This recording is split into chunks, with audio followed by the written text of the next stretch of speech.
Welcome to Family History Mysteries, a podcast that tells the stories uncovered through family history research, the unexpected stories of everyday people. I am an avid family historian who has been compiling my family tree for over 15 years, with nearly 20,000 people recorded in my trees. And please put a review on my podcast. That will certainly help in getting the word out there and creating more listenership. Episode 251, Murray Downs. The Murray Downs Homestead is a heritage-listed homestead on Moulamein Road on the New South Wales side of Swan Hill. The property is privately owned and it was added to the New South Wales State Heritage Register on the 17th of November 2000.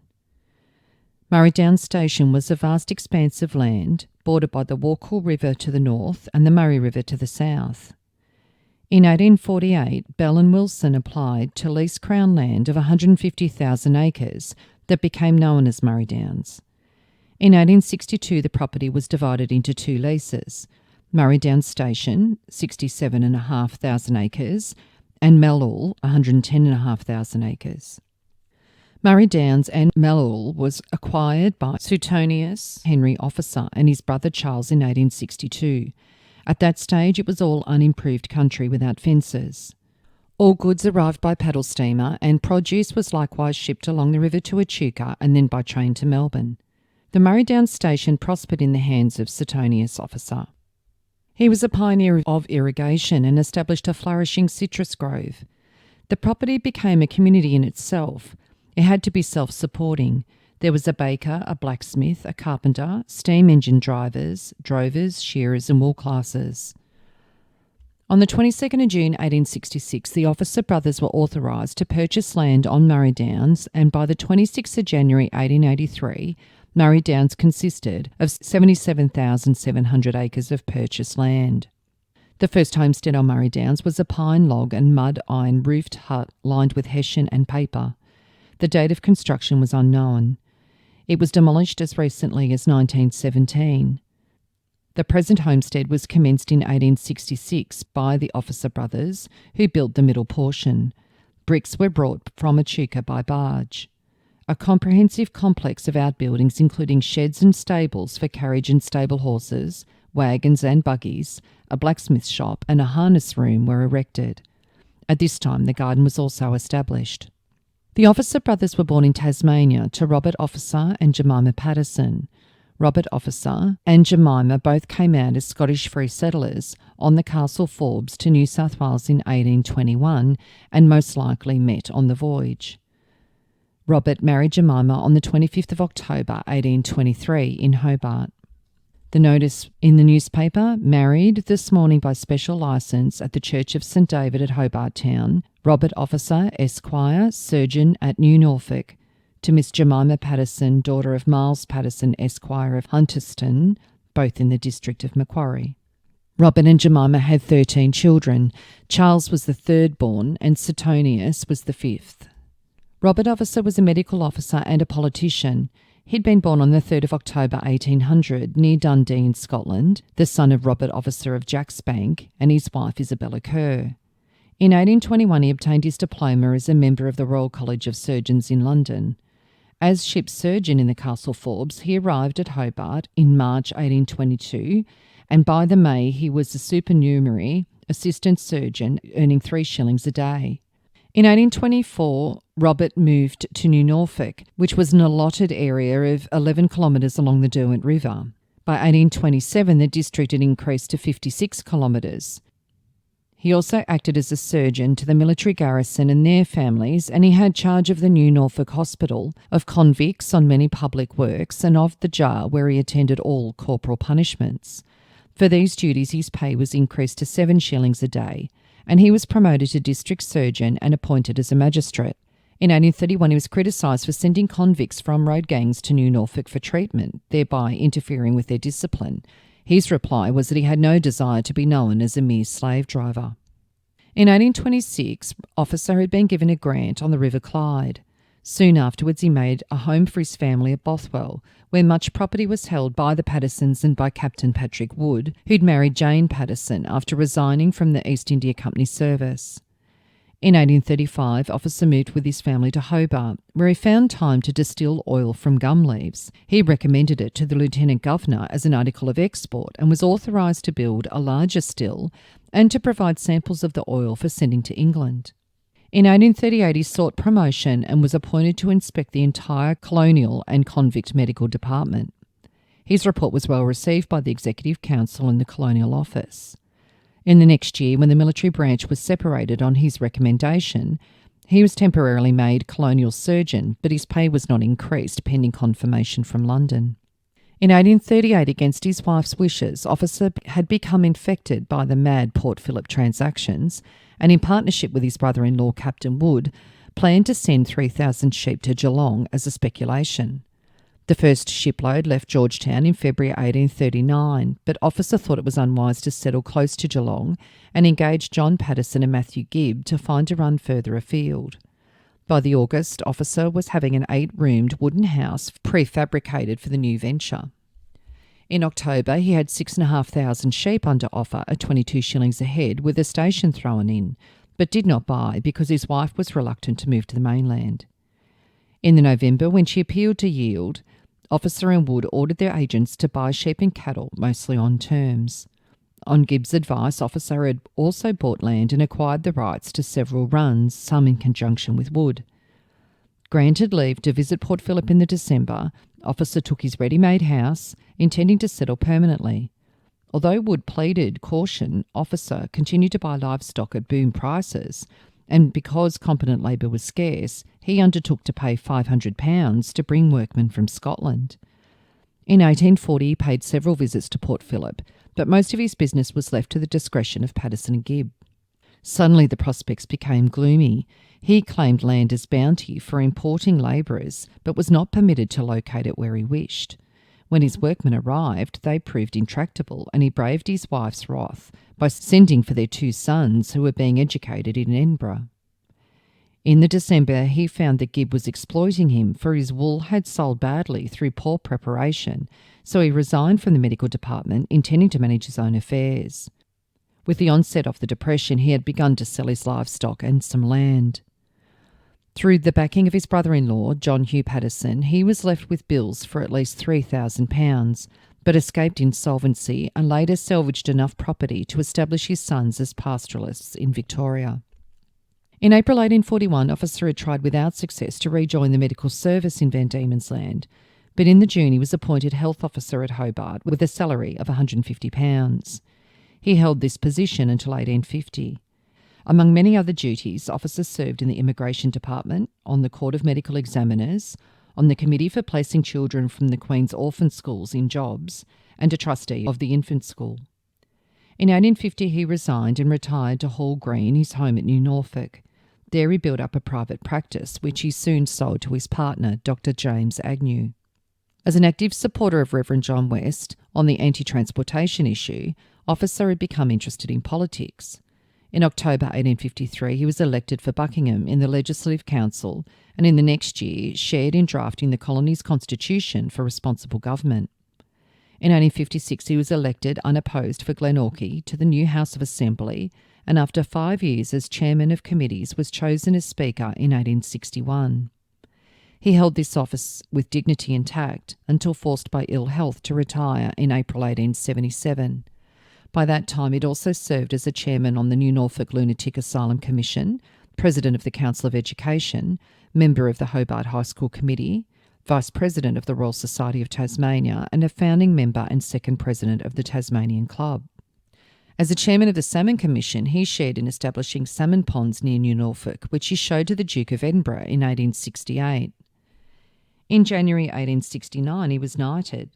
With the years, he acquired scattered property, and when he died at Hall Green on the 8th of July 1879, he left an estate worth £6,200.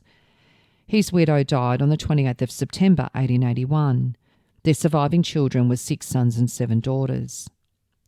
Officers' obituaries made much of the unostentatious benevolence to the poor, his earnestness, and his personal piety. At Bothwell, he'd been a churchwarden, and at New Norfolk he worshipped in the Church of England.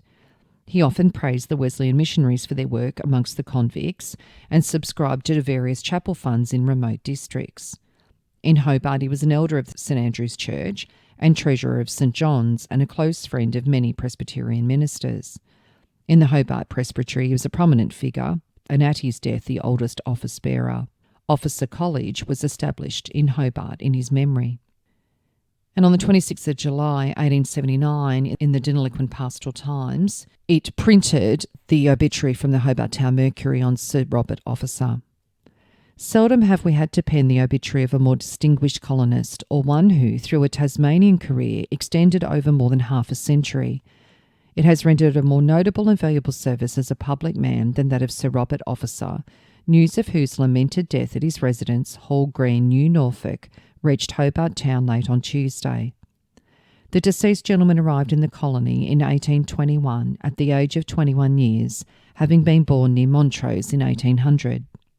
He obtained a diploma as a member of the Royal College of Surgeons in England and immediately sailed to the young colony of Tasmania. He was at once appointed by Colonel Sorrell, the then governor of the colony, Government Medical Officer for New Norfolk and adjacent districts. This office included the surgeonship of the old Hobart Town Hospital. So successful a practitioner was he that he acquired a considerable private practice, which ultimately induced him to resign his government connection, and about 20 years ago went into partnership with Dr. Agnew. When the gold fever broke out in Victoria, Sir Robert, like many others, was induced to try his fortune over the Straits. But after a few months' stay, he returned to his island home and resumed his private practice. In 1869, he received the honour of a knighthood from the Queen for his long and able service as a Speaker in the Assembly. And when failing health compelled him to retire from the post he had so long and so honourably filled, the House, unanimously, in regretful terms, expressed its grateful sense of the manner in which he discharged his onerous duties and the loss entailed by his resignation. Far advanced in years, he still had an indomitable spirit, and even though he was in failing strength, he attended to some of the many claims upon his support and assistance belonging to the offices of honour which he held. Since the beginning of the year, he's been declining rapidly. About a week ago, he took a sudden change for the worst, and he passed away full of years and honours, one whose during his life had won the respect and esteem of all who knew him by his geniality, his private virtues, and his unimpeachable probity. He was extremely benevolent to the poor, and in him New Norfolk will indeed lose a friend. A fact that is not well known was that he was himself a bearer of a Master of Arts that he received at Aberdeen College, and almost to the end of his life he kept up his classical and other studies. He's left a large family to mourn their loss, but all of them are grown up and are well settled in life. The sons are largely engaged in pastoral pursuits in Victoria, and the daughters married high in the social scale. So, firstly, Charles Miles Officer. He was born on the 14th of July 1827 at New Norfolk, Tasmania. In 1835, he attended the local grammar school until 1841, when in company with his brother, he went to Edinburgh and resided with his uncle-in-law, Captain Patrick Wood.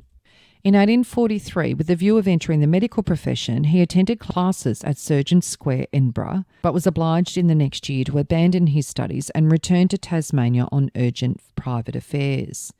He came to Melbourne in the whaling ship the Clarendon and reached Port Phillip in November 1844 after a 5-month voyage.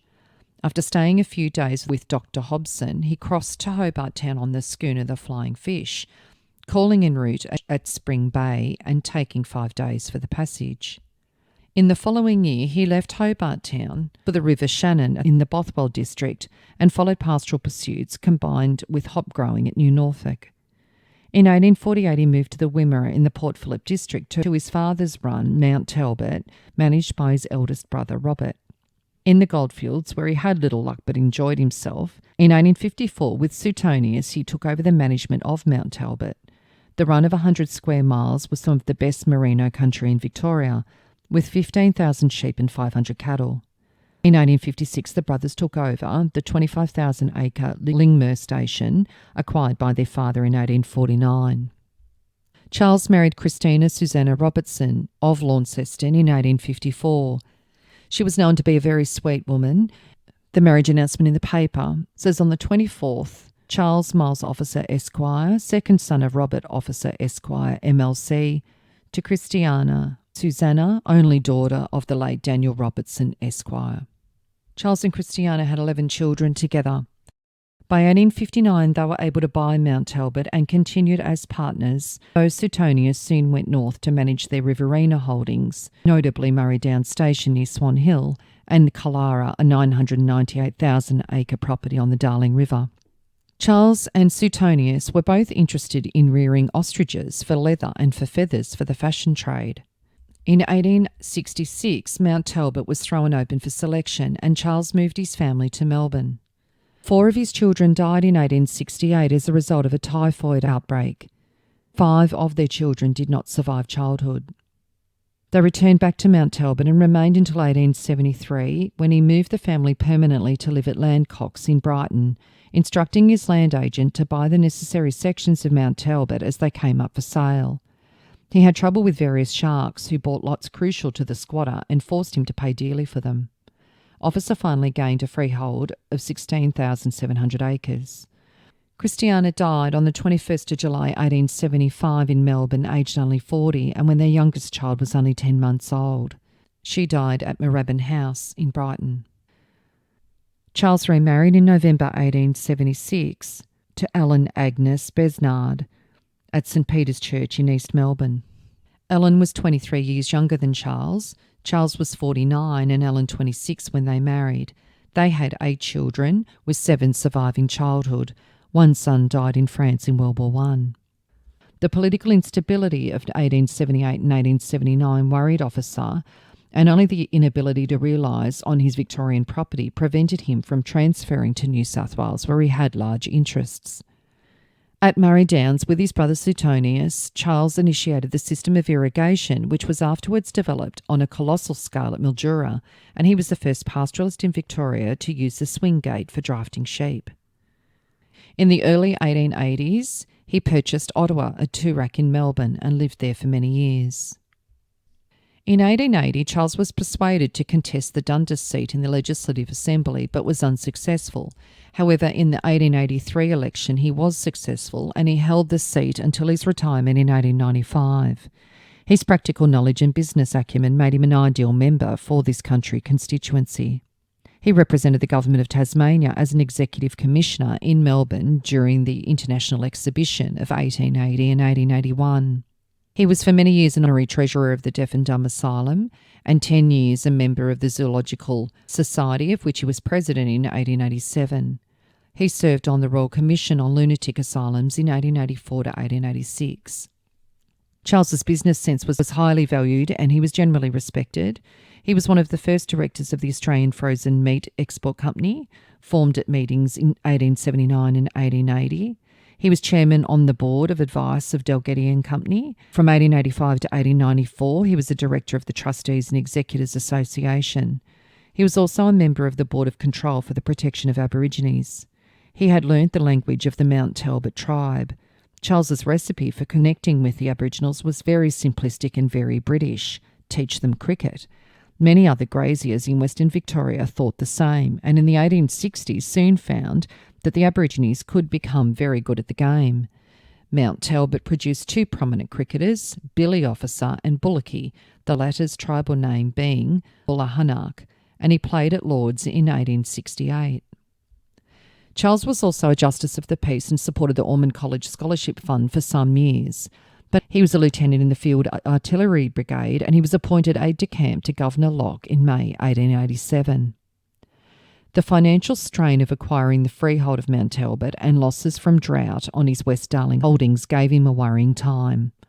On the 25th of June 1897, he was declared bankrupt in New South Wales. However, he managed to save Mount Talbot in the bankruptcy for his descendants who still live there. Charles Miles Officer died at his home, Landcox at Brighton, on the 1st of February 1904. And his brother Suetonius Henry Officer was born on the 4th of January 1830 at New Norfolk, Tasmania. Suetonius went to Scotland from 1841 to 1843 at the Edinburgh Academy, and he entered the military academy prior to then being recalled to Van Diemen's Land in 1844.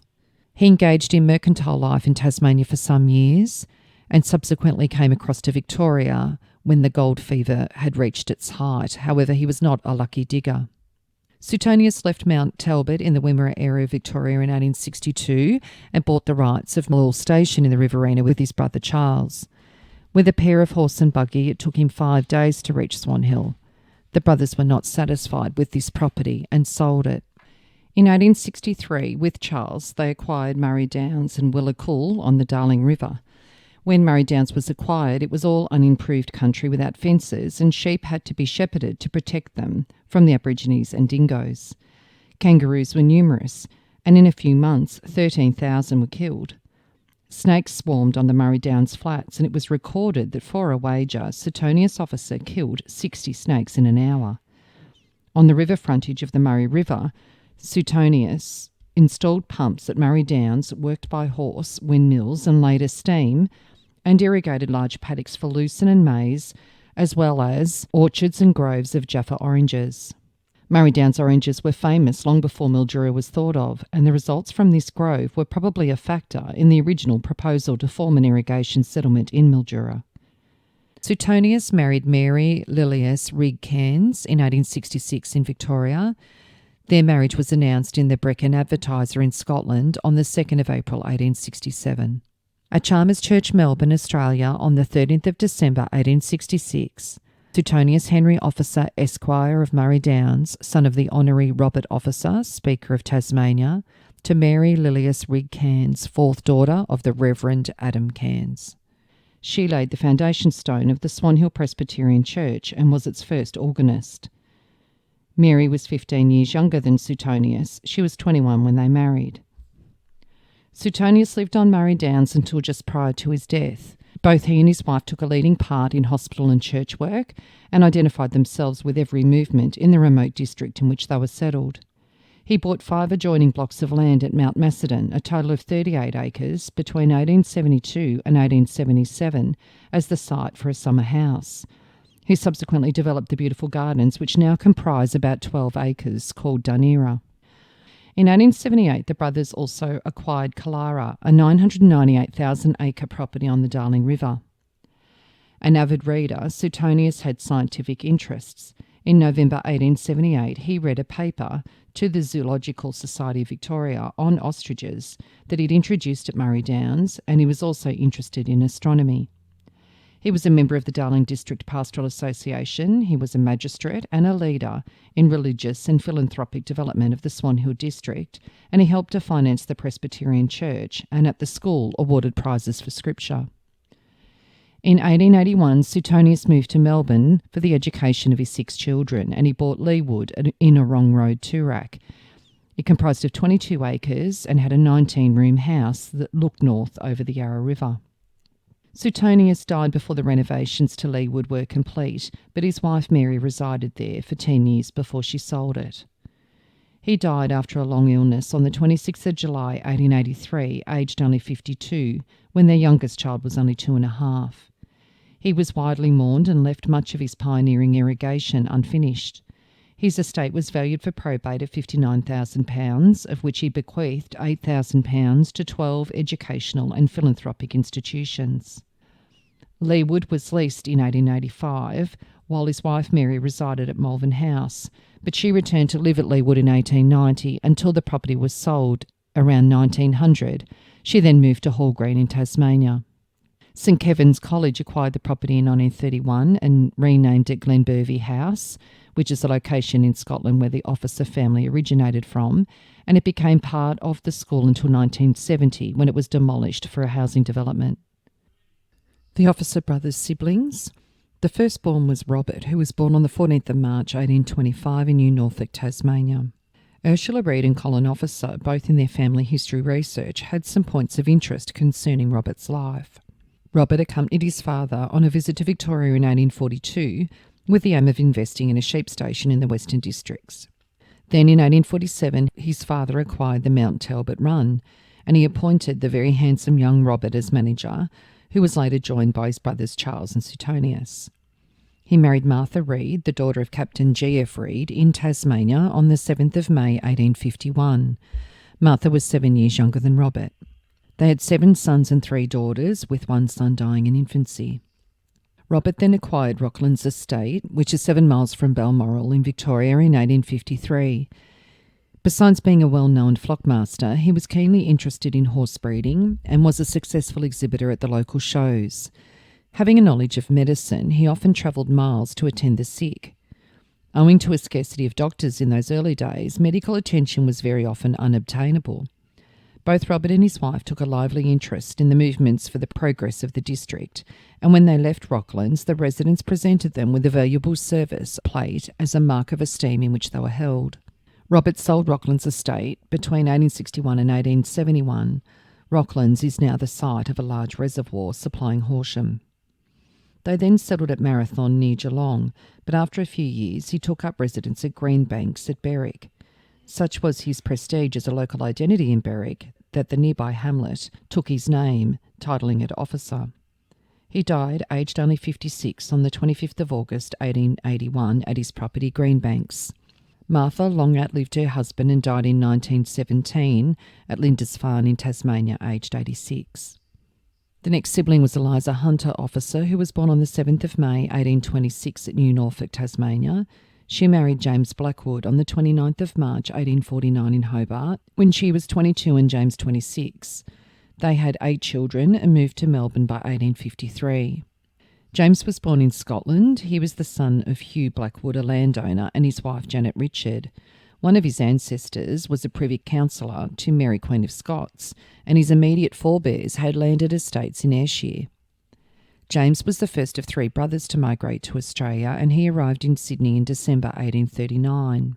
He commenced a mercantile career at the Union Bank, firstly in Sydney and later in Hobart, Adelaide and Melbourne. In 1851 he became inspector and manager of the Melbourne branch, and in 1857, when the bank's colonial administration was reorganised, in 1859 he left the bank to become partner manager in Melbourne of F.G. Dalgety, and at the same time remained a director of the Union Bank, in which became Dalgety's colonial banker.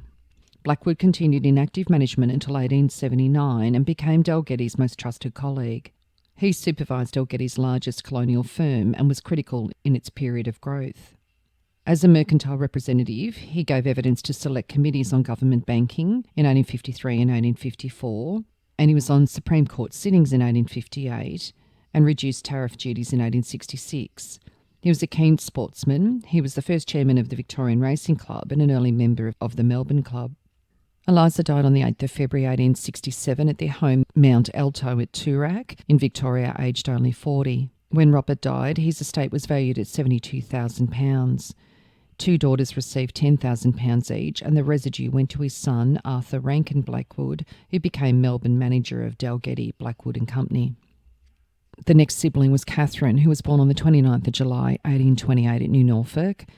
On the 30th of April 1851 in Tasmania, she married Robert Simpson when she was 19 and Robert 28. Robert came out with his cousin Philip Russell of Kincraig to Australia from Scotland and arrived in Tasmania in November 1842 with £1,800 between them. 3 months later they crossed to Port Phillip and in April 1843 purchased the sheep station Carngham. Robert earned a reputation as a horseman. He revisited England in 1847 and returned to Carngham in 1850 with his brother John and cousin Thomas Russell. In 1851, Robert returned to Tasmania to marry Catherine. Catherine was said to have a forceful personality, who after a month of marriage wrote to a friend, "I have taken Simpson completely under my care, reduced him to a state of subordination and content." They came back to Carngham after their marriage, and in April 1853, Russell and Simpson dissolved their partnership, and in the July, Robert purchased Langy Kalkal near Beaufort and, in time, acquired the freehold. Robert concentrated on breeding high-quality merino sheep. This venture was successful and he won many awards at championships all over the world. Robert was a member of the Legislative Council for the Western Province in Victoria from 1869 to 1878 and then 1880 to 1882.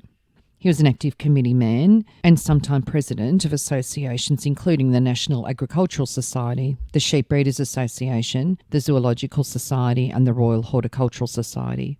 He was on the committee of the Victorian Coursing Club. He was president of the Melbourne Club in 1889, a trustee of the Victorian Asylum and School for the Blind. He was a director of the British and Australasian Trust and Loan Company and of the Land Mortgage Bank of Victoria.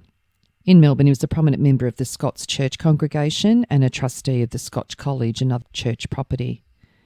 In 1880, he became a counsellor of Ormond College and gave £500 to its fund and was a staunch supporter of the Beaufort Presbyterian Church. Catherine died on the 24th of November 1893 at their home Leura, Toorak in Victoria, aged 65, and Robert died on the 3rd of November 1896. It's said that he had a lively manner and good looks, and he was sometimes nicknamed Sir Robert. His estate in Victoria was valued for probate at £182,900. They had no children. The fourth sibling was Isabella Officer, who was born on the 26th of August 1832 at New Norfolk, Tasmania. She married Richard Blackwood on the 6th of April 1859 when she was 26 and Richard 31. They had 3 children. Richard was born at Hartwood Station near Jerilderie, New South Wales, and later ran and owned it. During the absence of his brother John Blackwood in England, he acted for him in conducting the business of the firm McMeekin, Blackwood and Company, and then joined the firm Dalgetty and Company as a partner. He went to England with his family, and while visiting the steamer Protos, he suddenly died. This was on the 21st of January 1881. Isabella must have stayed in England as she died there in September 1900 in Surrey, aged 68. The next sibling was William Officer, who was born on the 22nd of October 1835 in Hobart. His early years were spent in the service of the Union Bank of Australia. He then retired from the bank in 1863 to take up Zara, a property at Wanganella, New South Wales. He married Mary Grace Hebden on the 13th of February 1866 at St John's in Toorak, when he was 31 and Mary 20. They had 11 children. William gained the reputation of one of the most successful breeders of merino sheep in Australia, and he died on the 29th of July 1913 at his property, aged 77. And the youngest sibling, Jemima Officer, was born on the 11th of April 1842 in Hobart. She married John James Clark in 1866 in Hobart when she was 24 and John 39. They married at the All Saints Church, and John James Clark, at the time of their marriage, was a surgeon in the Bengal Army. They had 7 children, and several of their children were born in India. John retired from the army in 1884 and died on the 23rd of February 1895 at Leura and Toorak. His probate was registered at nearly £21,000. And Jemima died on the 23rd of August 1930 at Crowborough, Sussex, England, aged 77.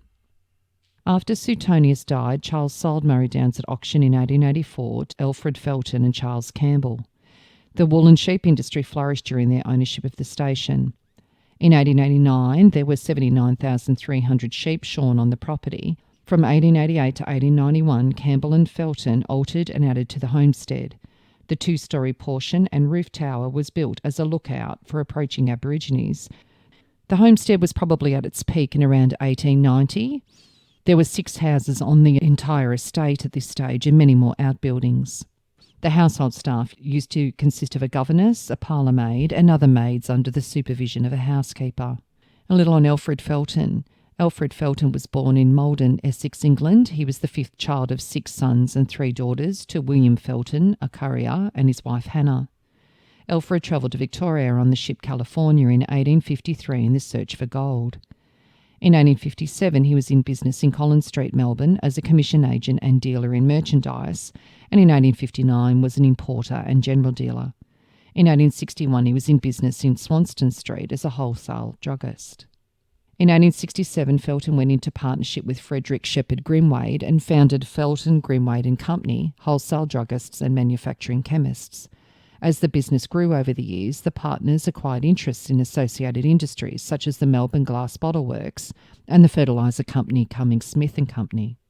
Felton then purchased Murray Downs and Langy Kalkal in partnership with merchant and pastoralist Charles Gordon Campbell, who was also a founding partner in Cummings Smith and Company.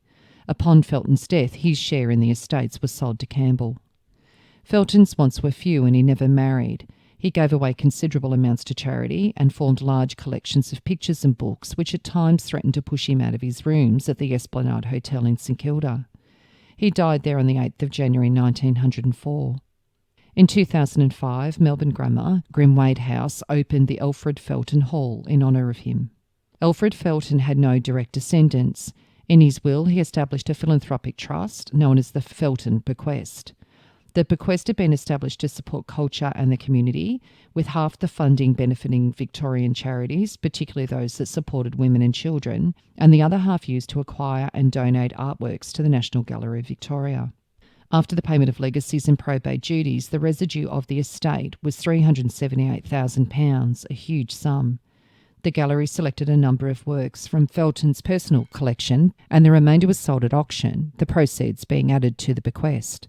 Over its life, the Felton Bequest has contributed funds to many charitable purposes and projects in Victoria and has acquired numerous works of art which exceed those of London's National and Tate galleries combined. The Felton Bequest has also been used to buy many masterpieces of Australian art. Since the bequest was created, more than 15,000 artworks have been acquired, the current total value estimated at more than $2 billion Australian dollars. This makes the gallery's collection celebrated around the world. And Charles Campbell, he was born on the 14th of January 1840 in Aberdeen, Scotland.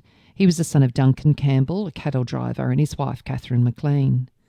Charles migrated to the Victorian goldfields in 1858, working in Woodend as an agent for a firm of carriers, before moving to New Zealand, where he became a successful flour miller at Dunedin. He returned to Melbourne in the late 1860s and entered into a lime business and prospered. He married Mary Ellen Smith on the 5th of June 1861 at the Wesley Church in Melbourne. Mary had been born at Berwick-upon-Tweed in England. They had 4 sons and 6 daughters. In 1872, Campbell was approached by the farrier James Cumming, an Aberdonian friend of his youth, to join in buying an acid works at Yarraville, formerly managed by Cumming's brother-in-law George Smith. Campbell put up £3,300 of the £4,000 required, and as a result was a senior partner in Cumming, Smith and Company, and it led into the new firm's diversification into fertilisers in 1875. In 1872, he skillfully negotiated agreements to protect the market when customers Alfred Felton and F.S. Grimwade, wholesale druggists, built an acid works in competition. Later, Campbell and Cumming worked with Felton and Grimwade, setting up an acid works in New Zealand, and in 1882 formed the Adelaide Chemical Works Company. They were excellent managers, and the partners reinvested profits, eschewed speculation, and easily survived the 1890s depression. By 1897, when Felton Grimwade merged their acid works in a reconstructed Cumming Smith and Company, the firms were a major force in Australia's chemical and fertiliser industries. Campbell was also a founder of the successful Apollo Stearine Candle Company, and in 1888 joined Grimwade in founding the Royal Bank, the only Melbourne bank not to suspend payments in 1893. With James Service, C.E. Miller and others, he established the Port Melbourne Sugar Company, which later merged with Colonial Sugar Refining Company, a major survivor when the sugar boom faltered. Becoming, like many Melbourne merchants, a pastoralist, he invested in the Malvern Hills Pastoral Company of Queensland, and in 1884 formed an equal partnership with Felton to purchase Murray Downs.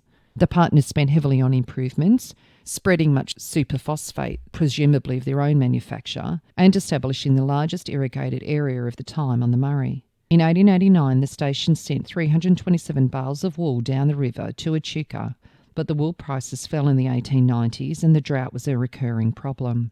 Campbell helped to set up the Pastoralist Association of Victoria and Southern Riverina, becoming its treasurer. In maturity, Campbell was bearded, bald and genial, but keen-eyed. Felton always admired his stubborn strength. His family was established in Wallara, a mansion in East Melbourne, but he spent much time at Murray Downs. One daughter married the station manager, and in 1895 his son Alec drowned there on his 21st birthday, a few months after the death of Cameron's oldest daughter. In 1897, Campbell and Felton bought for £85,500 another large property, Langi Kalkal, near Beaufort. When Felton died in January 1904, Campbell bought out his share in both stations. Campbell died of pneumonia on the 13th of September 1905 at Wallara, and in his obituary in the Pastoralist Review, it called him one of the ablest businessmen in Melbourne. His estate, sworn for probate at £233,000 in Victoria and £115,500 in New South Wales, as well as £24,500 in South Australia, was left in trust for his widow, his surviving children and grandchildren.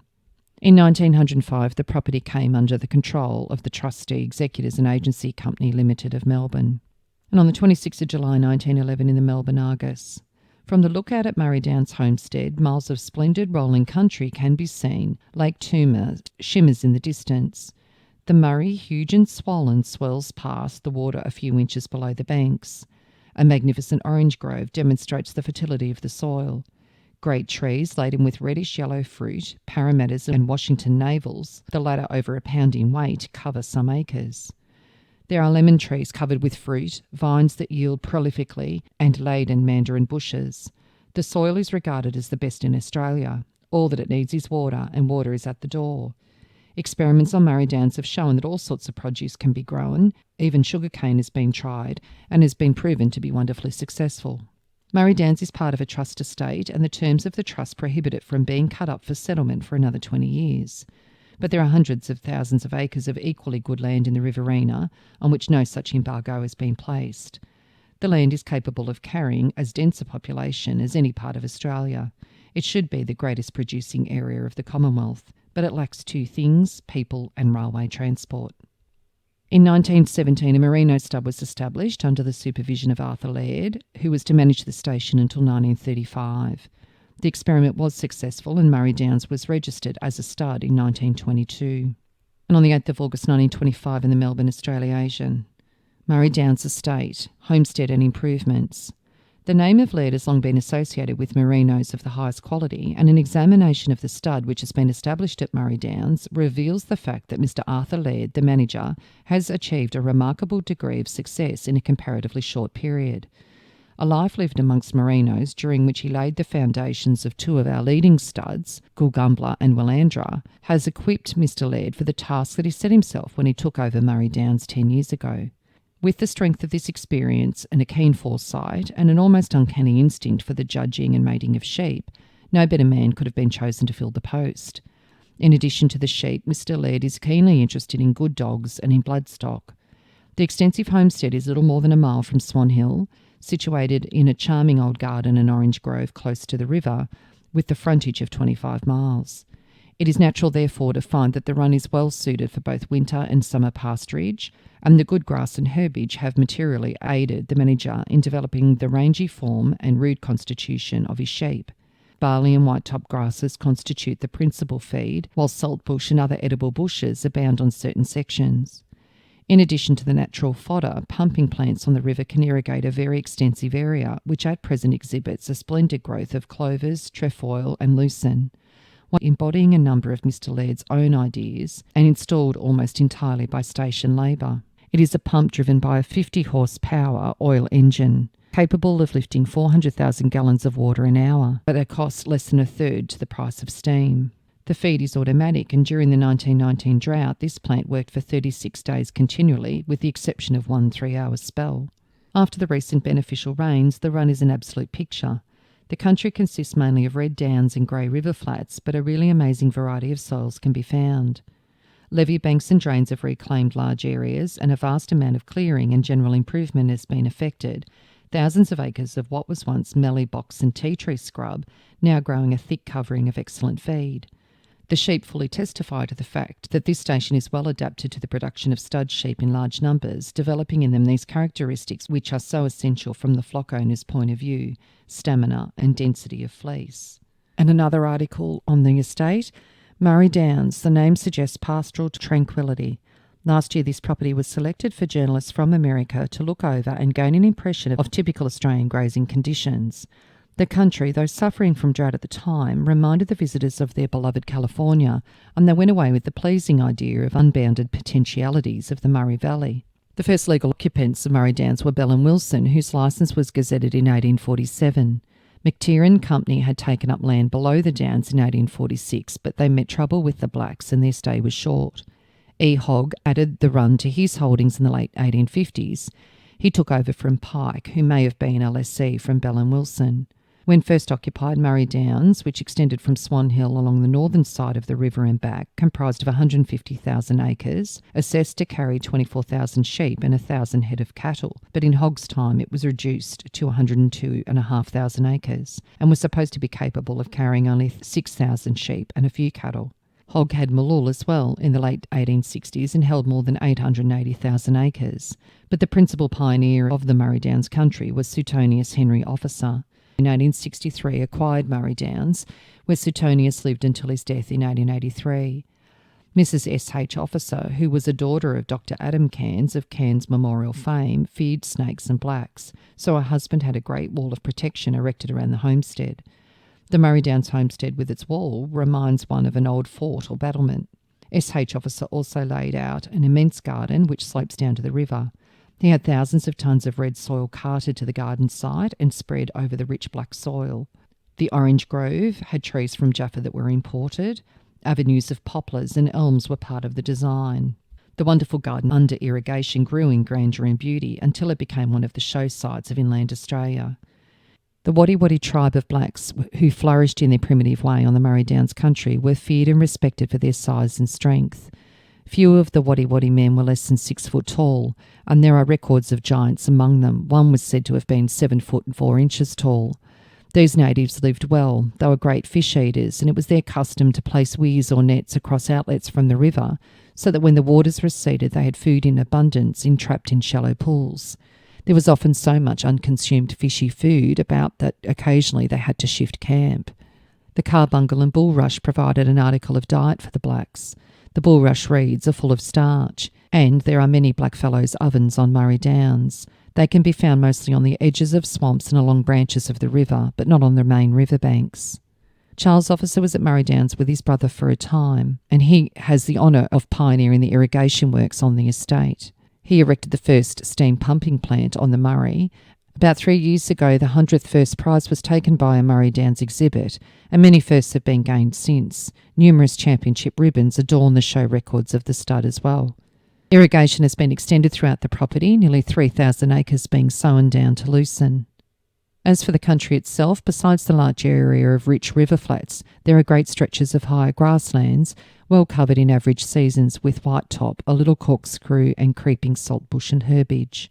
High-grade cattle, mostly red poll, have been turned off the property regularly for many years, but the fame of Murray Downs has always been due to the excellence of its sheep, which compare well with the best of their type in the land. In 1969, the property was purchased by Kidman Reed and Company, and the property continued to function as a successful sheep station until recent years. It was managed by Mr. Brian Tilo, and he looked after the property since 1969. The homestead has 20 main rooms, 6 which surround an inner courtyard. The house is currently owned on a separate title of 150 acres by Matthew and Claire Lewis of Warrior nominees. The homestead is no longer open to public inspection. The property is still farmed as a hobby farm that provides a backdrop to the historic building complex. And we got married there on the 13th of January 2001. On the 12th of February 2001, the homestead and its surrounding precinct had been given historical significance as a record of rural life and industry and the evolution over the last 160 years. If you are interested in sharing your story on my podcast, Family History Mysteries, please go to my Facebook page and send me a message. If you would like some assistance in filling in the gaps in your family tree to see what mysteries you solve, please get in touch. And don't forget you can have early access to episodes by subscribing, and you'll also gain access to bonus episodes.